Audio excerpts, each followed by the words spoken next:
How to find Discord ID. Well, that is what I'm going to show you guys in this pretty quick and easy tutorial.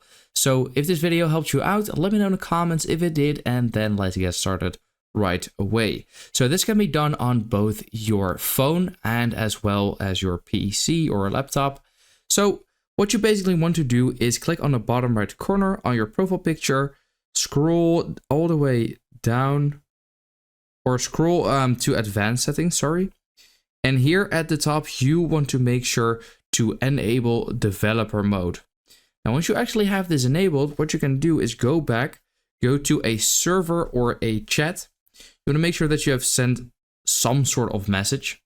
And then you want to click on your name and then click on the three dots at the top right corner of my banner over here.